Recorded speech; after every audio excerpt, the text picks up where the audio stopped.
Okay, everyone, we're going to get started now. Cue the entrance music.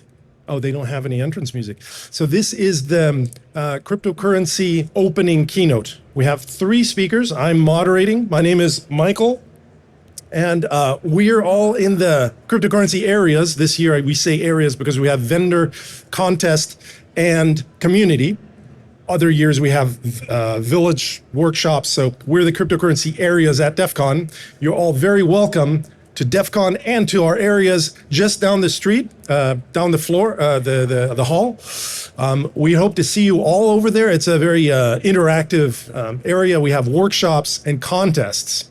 So I'm going to announce the contest participants because we have a lot of prizes and it's going to be a very interesting contest. We have 8 levels of contests.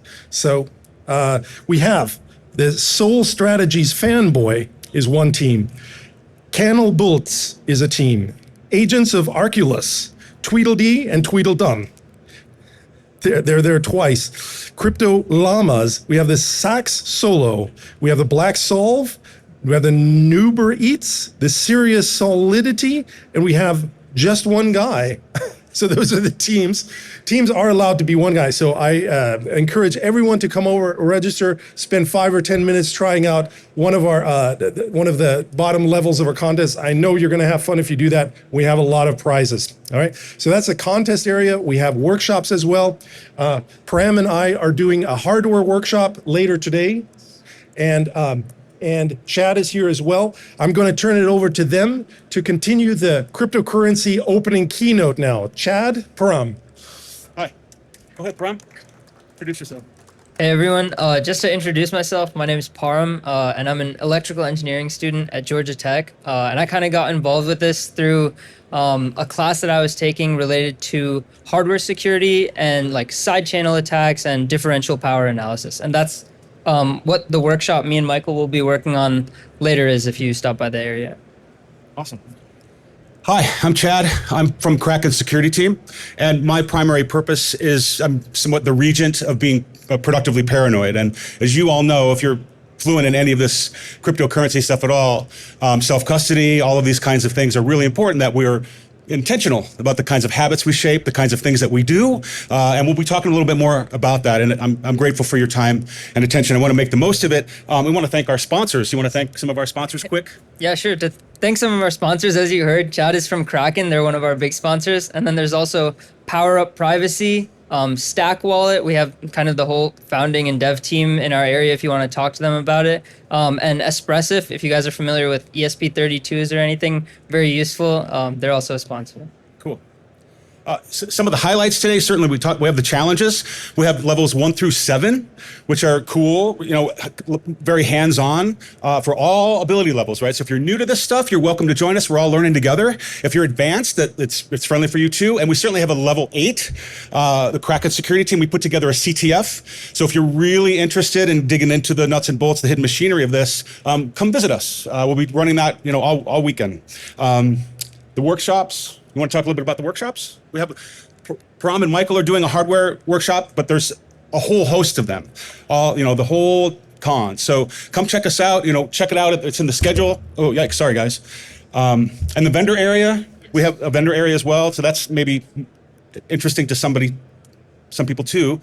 Want to talk a little bit about some of the trends that we're seeing around this. Param, you want to start? Yeah, for sure. So one of the big trends that I wanted to talk about, I know the talk before this was about AI, and I'm sure you guys are going to hear a lot of things today about AI, but I think it's pretty interesting the ways that AI is like affecting cryptocurrency nowadays, especially from a security aspect. And I'm not just talking about like, oh, there's bots that can like do more infiltration for security or like more testing. But even on the like development side, for example, like recently, I don't know if you guys are familiar with Cursor, but it's like an agentic AI IDE for like developers, whether you're making an exchange or you're writing smart contracts. And recently, a group of hackers had they took a lot of funds because they made their own Solidity package and were able to game Cursor's like package ranking system so that their like malware package would be imported by any devs first, or like it'd be suggested for them to use it. And so obviously when you're a dev who's used to like, oh, I'm just using cursor, and you just keep pressing tab when you're writing a smart contract and it's auto-filling, auto-importing packages, a lot of like large companies who were writing smart contracts ended up getting a lot of funds taken from them and different like personal information stolen from them because they were kind of not aware of this or not checking their work as they go. And so as different companies are kind of introducing all of these things, whether they're at individual dev levels, like large scale corporations for like institutional exchanges or anything, there's a lot more like security considerations and factors that need to be taken up. And then outside of the dev side, kind of more so in like the hardware side, as with like hardware wallets and analysis of them, finding different ways to break in and everything. Of course, AI alone makes that a lot easier, but I think it's more so that the barrier of entry to try and mess with these things is a lot lower. I think that like, at least when I was in high school or like early in college, that was when I would spend the most of my time trying to break things, but I was probably the least capable then. And I think now that with all the different tools that are coming out, it just makes it significantly easier. And it's something that devs, companies, people need to be a lot more offensive about and on top of. And I think there's a lot of like room for growth in companies for that right now. That's great, yeah. And the same along the regulatory side of this has changed too. It's really quite a different contrast to last year at this time, right? Especially in the States, there's been a lot of movement. We're grateful for that. There's some clear guardrails and help us not fall so far behind. It was getting a little concerning there for a while with Mika making progress and evolving in the EU, and now certainly we're grateful at Kraken. Crypto is probably one of the, if not the most highly regulated industries on the planet. It's nice to have some clarity with some of that, so we're grateful for that. But how to protect yourself? I mean, maybe we should spend probably a little bit of time on that, what Param was talking about, right? Verify before we trust, we probably should say that like 16,000 times here today, right? It's really easy to kind of jump into some of this AI stuff. It's exciting and certainly fun, but it's important to be intentional about the way that we're using those tools. And you'll probably get bored of hearing me talk about things like 2FA, hardware security keys, stealth is the new black. There's a lot of, creators online that are boasting their bags and flexing that stuff online. And, if you're following this closely at all, there's a lot of physical security concerns. Like France has had just a heck of a time with this. If you're following any of the news cycle, we call them wrench attacks, where it's not really, you can do a lot of things to protect yourself online, but if you're bragging or, flexing some of this stuff, you're potentially attracting attention you really don't want. And so that's another thing. It's like, stealth is the new black. Like be discreet about that, and be careful who you're sharing a lot of this information with. Verify before you trust. What do I mean by that? It's like if someone calls me, on a voice call, I'm going to text them and say, hey, are you calling me right now? Or if they're, conversely, if they're texting me or they're sending me a DM and, in a persistent messaging app of one sort or another, I'm probably going to connect to them in a different medium, right? And verify that it is actually who they're saying that. Because it's getting hard, right? It's getting hard. It's getting very easy to, like Param said, it's easy to be a criminal these days. It doesn't require a lot of fluency. It's pay to play mostly, and the tools are evolving very quickly. And so I encourage everybody to have a code word or a code phrase between you and your loved ones, or your personal orbits of friends and loved ones. Just something that you can verify, right? If someone says, especially if it's out of the ordinary, or something's out of the ordinary. I mean, you guys are probably all doing this because you have a certain level of fluency, but that's super important. Share that with your friends and loved ones. If they have something a simple mechanism like that, it's better to just have it and not need it. That's really, you guys have anything else to add to that? Kind of just going off what Chad's saying, I think it's important to note that as crypto is growing, this how to protect yourself, education is just becoming more and more important, especially as companies and people are builders are getting more empowered, developers to build on blockchain. But we're also trying to vastly on-ramp new users all the time. And I think that it's hard for companies to strike a balance between enabling developers while still keeping new users secure. For example, if you need to log on to every dApp that you open on your phone, most new users don't really know what they're signing. They're not going to read the contracts or anything. They're just going to tap through because they're kind of getting more faith and trust, saying, oh, it is bigger, like, oh, institutions are ramping on, so like, why can't I just tap through? So this kind of education of how people should know to read through these things and know what to look for is just becoming more and more important. It's true.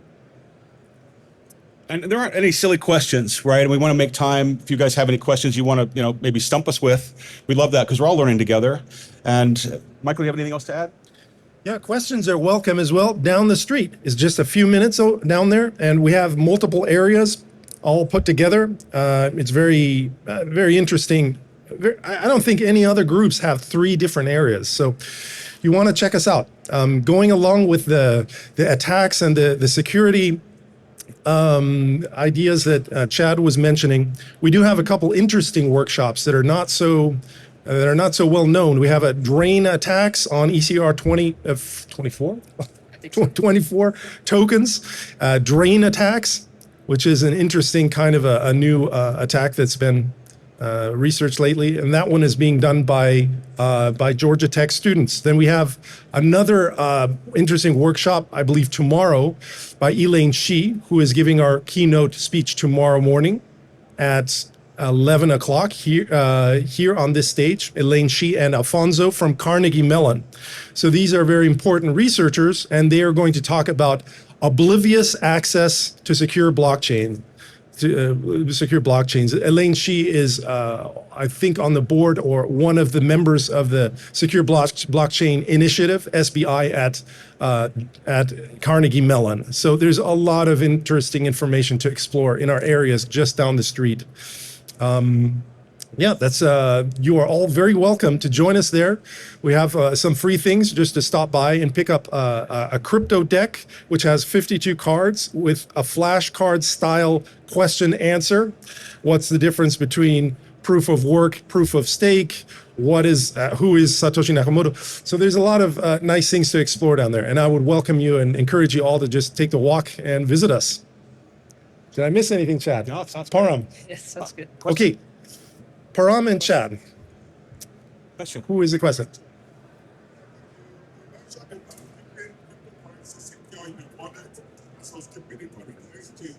Love it. Yeah, we don't encourage you. We're repeating the question, but I didn't understand it. You said, can you come closer? I think we said.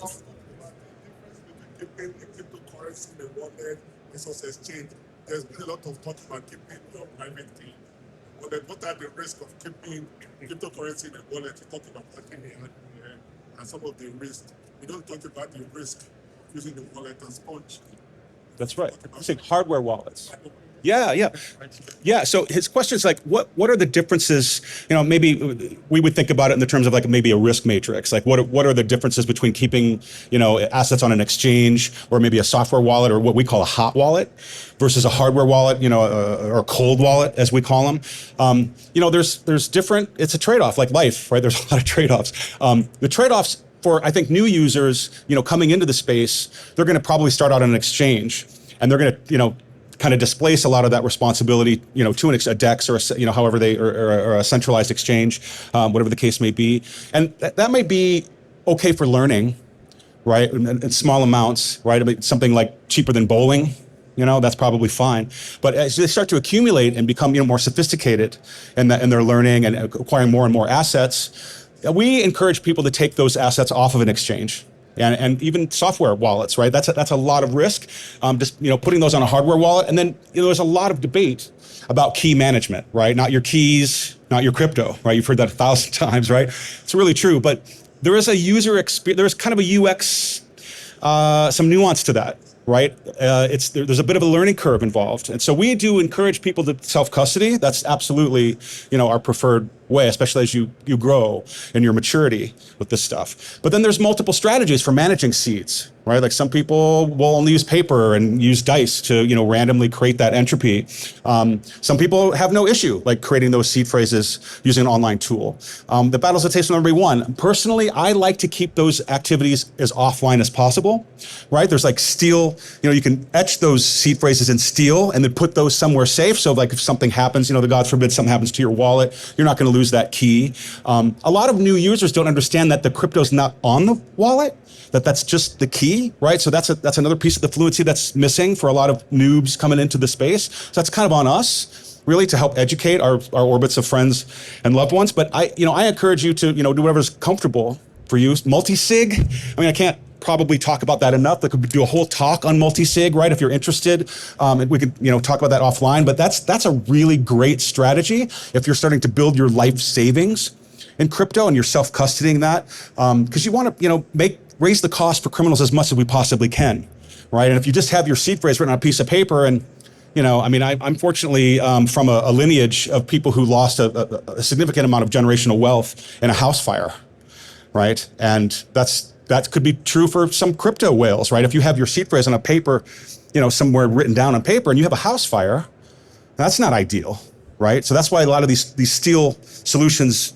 exist, right? And I know people that have like cards buried on each continent or whatever. Like, you can get as deep into that as you want to, right? But I think it's important to understand the risks, and kind of to touch on what Param said here a moment ago. Most of the attacks that we see in the wild are not hacking. A lot of it's social engineering. It's really getting us to do things we wouldn't ever really normally want to do, right? Us or someone that's close to us. And so that's why, sharing this information with something larger is really, really important, but helping everybody build fluency. When you're just starting out, I encourage people to do this in a pair, right? Do it with somebody. You got to trust somebody at some point, right? If you're going to do multi-sig, you have to have somebody that you can trust. But keeping those keys safe is really important. There's a lot of solutions, and we could talk about that, offline. I'd be happy to connect with you after and talk about some of the things that I see that, work very well. There's a balance between usability and security, right? And so every time we make a concession for convenience, we're eroding our resilience a little bit, right? Privacy is another piece of it, right? Our privacy and security aren't exactly the same. I mean, they're both fish. Maybe they swim in the same ocean, but they're not exactly the same. But as one suffers, one also tends to suffer, right? So there's a balance there. And so protecting your keys is really important. There's a lot of strategies to do that, and it's evolving. It's becoming more and more friendly. It's a way different scene than it was even just a few years ago, right? But I encourage everybody to think about that, be intentional about that, and simulate, right? Simulation is our friend. Simulate these kinds of things, like the worst day in your life. How bad could it get? Simulate that before it happens, and man, you'll sleep better at night. That's probably the best peace of mind that there is. I love that question. Thank you. Yeah.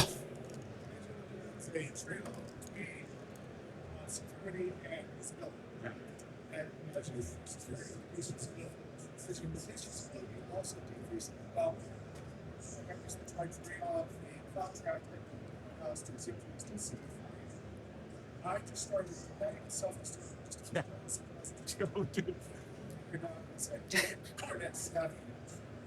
how do we reach a sustainable adoption that's pretty traumatized, but it allows the heart to build these to get in Want to take that one? Sure. So just to repeat the question, you're asking about like the balance between adoptability and security, and how like what work is kind of being done to ensure that those two will kind of meet in the middle at some point where it's like most useful. Okay, so I think at least now, from what I understand, a lot of companies, their effort is pairing with a lot of like fiat and TradFi type of like ramps and making on ramps as easy as possible. So for example, like Coinbase, I think in the last week has announced new partnerships with like 3 different banks, like Chase being one of them, and different types of credit cards, so that they can build much smoother on-ramps onto their own like non-custodial wallets. So like kind of making all those things easier so people can on-ramp, and then building their own security through that system is kind of a more like centralized approach. As for decentralized, I think it's just kind of as adoption grows, there will be more like on-chain development for ways to make that significantly easier. And just as like large institutions start accepting it more, they will create their own ways to make it a lot easier for people to use and connect to different like endpoints and like actually make their own transactions and everything. Like Shopify now takes USDC, right? That makes things a lot easier and more motivating for people to use it and to on-ramp. And that is only going to grow. And I think it's driven by a lot of institutions, but they're doing a good job enabling people and developers to make their own solutions for that. And I think it's just going to take some time for people to do that. But there's definitely significant like push and drive for that to happen. Yeah, that's well said. I think a great analogy might be, because I love this question because there's so many factors involved, right? There's so many moving pieces to this, not just the regulatory, not just the tech. I mean, the tech's pretty compelling, right? I mean, I think that's pretty clear to most of us that's a really great path, or Bitcoin and some of these things wouldn't be as far along as they are, right? Because a lot of people have scrutinized this. But I think of the automobile as being a really great analogy, right? When cars first became mainstream, we can just close this. This is not really being captured anyway, right? When cars first became mainstream, like late 20s, early 30s, people didn't really know what to expect. They didn't think about the risks involved, right? I think they thought about like, oh, how are we going to pay Sam? He picks up the manure every week, and they thought about those kinds of changes. But the cars were more powerful. There was more risk. They were more dangerous. You learned how to drive them from who you bought it from, right? There were no driving tests. There was no insurance. Like that wouldn't be a thing for like 25, 30 years. Does that sound familiar? Right? And so as those cars evolved, they got more powerful, faster, but they weren't necessarily safer.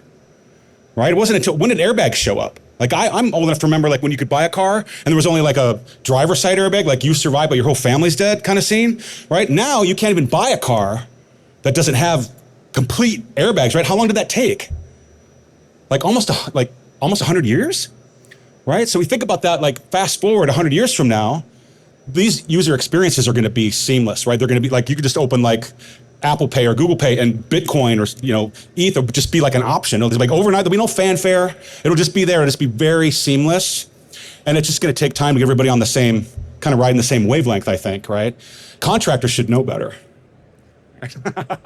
Just to piggyback off that a little bit, I think that like comparing it to the past is a really great analogy, but it's also important to note that like the way that blockchain is meant to enable much wider crowds and types of people to like get on chain, I think will like really facilitate that growth a bit more exponentially. Like even if you look at like the developers and users of like Base right now, which is Coinbase's L2, you can see they're from like almost every country and like very rural places, but they're like actively building because financial freedom is something that's like so important to so many people throughout the world, and it really enables like there's like 11-year-olds in like Sudan like working on like L2s, so like there's a lot more growth. I think that'll happen a lot faster as well. Any more questions? I do have an announcement. A brand new news update. Our challenge first prize, a cryptocurrency challenge, has just gone up to $4,000 in gift certificates at Hack5, at Hackers Warehouse, and Monero Devices. Gift certificates for those three groups, and they have generously granted us a sponsorship for that. So you get $4,000 worth of equipment from these three vendors, and you can walk down. So the winner, some of them are online only, but now we do have a high $4,000 prize for the first winners. You just have to come to our challenge. If you want to explore those levels that I spoke of before, the website is www.cryptocurrencyvillage.cc. Okay, cryptocurrencyvillage.cc. There was a question, wasn't there? Did you have? Yeah, about 80 seconds. And taking stablecoin, that's the dollar. That's based on whoever creates a stablecoin has to buy short-term US treasuries 90 days or less. So they're stablecoins will be buying up US debt, basically. Essentially.